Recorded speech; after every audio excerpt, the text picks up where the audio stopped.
তার পাশাপাশি যে আমরা যে কালচারাল অ্যাক্টিভিটিস করি এটা আমাদেরকে মানুষ হিসেবে তৈরি করে, এই মানুষ হিসেবে তৈরি হওয়া এই আশাবাদ ব্যক্ত করছি এবং এই সংগঠনের সাথে থাকবা এই আশাবাদ ব্যক্ত করে আমি আমার বক্তব্য শেষ করছি। ধন্যবাদ। আমাদের সবার প্রিয় সবার শ্রদ্ধেয় বিটু ভাইকে অনুরোধ জানাচ্ছি তার বক্তব্য প্রদান করার জন্য আমাদের সামনে। ধন্যবাদ পলাশ।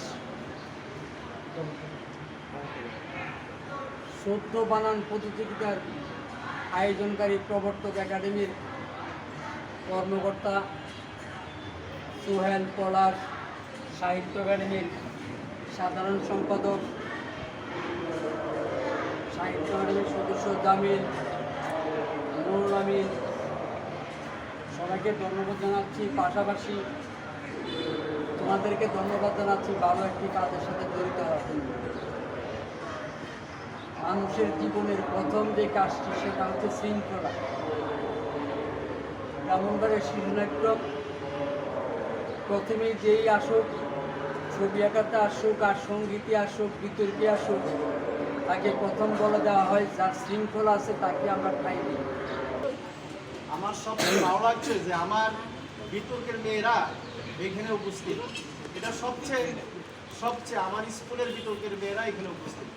এটা সবচেয়ে আনন্দের কথা যে তোমরা বিতর্কের বিষয়ে গুরুত্ব দিচ্ছ, নাহলে এই উচ্চারণ একাডেমিতে প্রবর্তনে তোমরা আসতে না। তো সেই জন্য তোমাদেরকে আবারও আন্তরিক ধন্যবাদ জানাচ্ছি। বিশেষ করে আমাকে যারা দাওয়াত দিয়েছেন তাদেরকেও ধন্যবাদ জানাচ্ছি। আমার কিছু আসলে বলার নেই, সর্বশেষ পর্যায়ে আসছে, তোমাদের সময় নষ্ট হচ্ছে। শুধু এইটুকুই বলবো, শুদ্ধ উচ্চারণ, শুদ্ধ কথা, শুদ্ধ বানান এটা শিক্ষার একটা পরিপূরক। যারা শুদ্ধ উচ্চারণ করতে পারে না, শুদ্ধ বানান পারে না, তারা বিতর্ক পারবে না, অন্যান্য বিষয়েও গান বলো, বিভিন্ন বিষয় বলে এগুলোকে অংশগ্রহণ করে ভালো করতে পারবে। এটা একটা গুরুত্বপূর্ণ বিষয়। তোমার চাকরিতে, তোমার ভাইভাতে, যেখানে যাও না কেন, শুদ্ধ উচ্চারণ একটা গুরুত্বপূর্ণ বিষয়।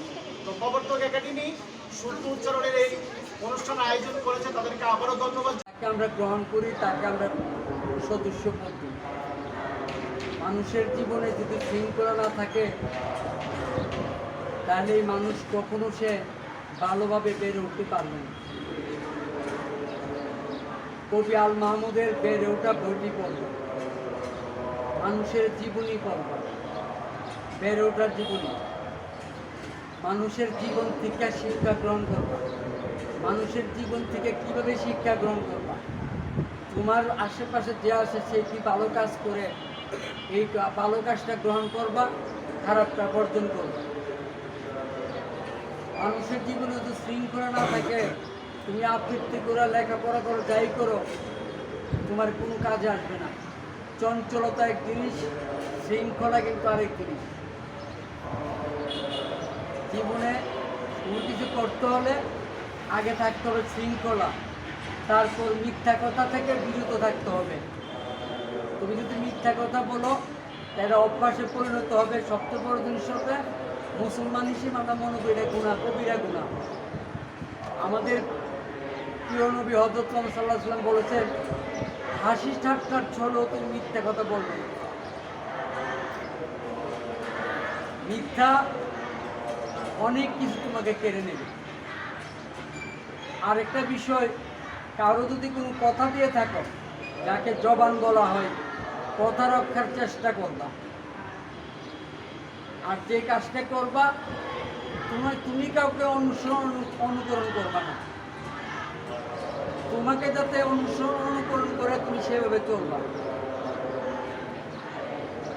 হাঁটু জল থাকে, পার হয়ে যায় গরু, পার হয় গাড়ি, দুই ধার উঁচু তার, ঢালু তার পারি, চিক চিক করে বালি, কোথা নাই কাদা, এক ধারে কাশ বন, ফুলে ফুলে সাদা। আবৃত্তি করছি কবি রোজিনা আক্তার রচিত রক্তাক্ত জুলাই কবিতাটি। কাপা কাপা হাতে ধরেছি কলম, আচ্ছা লাগছে লেখা, ভাবতে গেলে শিহরিত শরীর, পাচ্ছি না খুঁজে ভাষা। রক্তাক্ত এই জুলাই তুমি, হৃদয়ে থাকবে গাথা, রক্ত দিয়ে লেখা থাকবে তোমার প্রতিটি দিনের কথা।